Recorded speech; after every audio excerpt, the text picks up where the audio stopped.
In the early 90s, the BBC and some American networks aired a sitcom with the memorable title, Keeping Up Appearances. This comedy show had a protagonist named Hyacinth Bucket, but she insisted that the correct pronunciation of her name, spelled Bucket, was in fact Bouquet.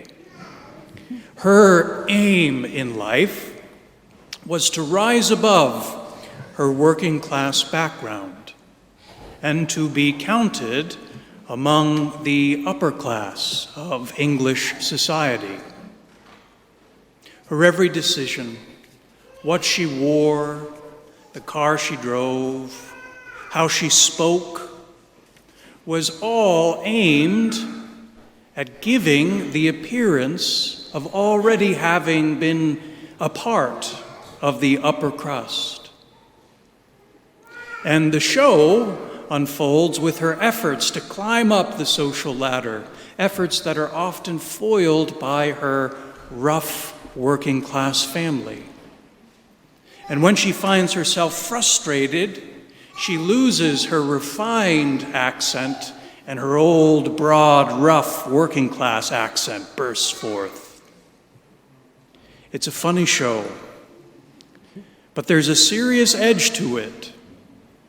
And the edge is this, that many of us live like Hyacinth Bucket. Many of us calculate what we do and what we say to keep up a certain appearance in the world. Perhaps it is at work, where we are trying to get that corner office, where we are trying to climb up into the next and higher echelon of the hierarchy. We try to show a version of ourselves that isn't quite true. This is the kind of surface living that the Lord Jesus rebukes in the scribes and the Pharisees. Keeping up appearances, trying to climb the social ladder, is but one way we live on the surface of life. There are other ways as well. Sometimes we hear of the practices of the Pharisees, and they seem very distant from us. We, so we think, are not burdened by such scruples. But upon closer examination, we very often are.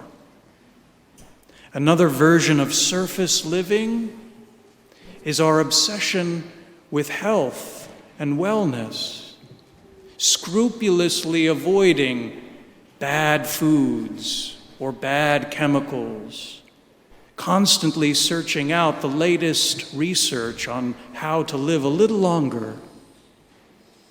I have an uncle and aunt who have this particular obsession, and whenever I speak to them at family gatherings and they tell me all the new things that are bad for you and the new ways you can ruin your health, I walk away concluding that I am doomed to an early death. This is surface living. Whether it's keeping up appearances to climb the social ladder or trying to keep up our health at all costs, we live not where we are meant to live. We find ourselves estranged from what matters. We find ourselves estranged from our own hearts and souls. And it is to this deeper level in all of us that Jesus invites us to turn today. What good is it to have a shining appearance in the world, to be thought well of by all? What good is it to live to 100 in fine health, but be empty on the inside, to have our souls and our hearts hollow? This is the dangerous possibility for each and every one of us. Because the truth is, it's often easier to manage appearances and to live on the surface of things than to attend to what is inside. I think we all know people who have enjoyed shining professional lives, shining professional reputations, only to have something unaddressed within boil over and sabotage their lives. Jesus offers us a different way. For the past 5 weeks, we have gone through what is known as the Bread of Life Discourse, the 6th chapter of the Gospel of John, in which over and over again the Lord repeats his teaching, the church's teaching, that the Eucharist, though appearing as bread and wine, really and truly is the body and blood of Christ through the Mass. To believe this truth, to grasp the reality of the Eucharist beyond appearances, has effects for our whole lives. To grasp what is real beyond appearances opens our eyes to realities beyond the surface, beyond appearance, beyond what the world sees, and to deeper realities. Yes, the reality of the Eucharist first and foremost, but then from that, the hidden realities of the heart in other people and in ourselves. And living beyond the surface of things, we go to the place where we meet Jesus, and where Jesus begins his work of cleansing and purifying what is within. That's the power of the Eucharist.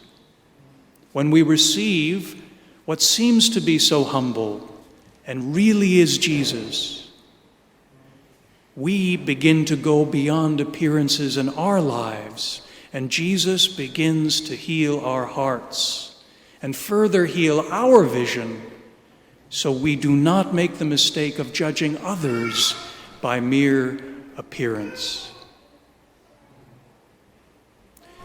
Christian life is an adventure of interiority, going deep, going to the heart, going to the soul, where we either live for or against God.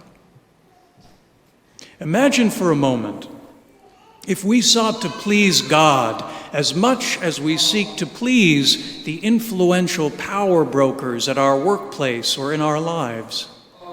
Imagine for a moment if we were as scrupulous at avoiding sin and unkindness, selfishness, as we are at avoiding what is bad for us in our diets.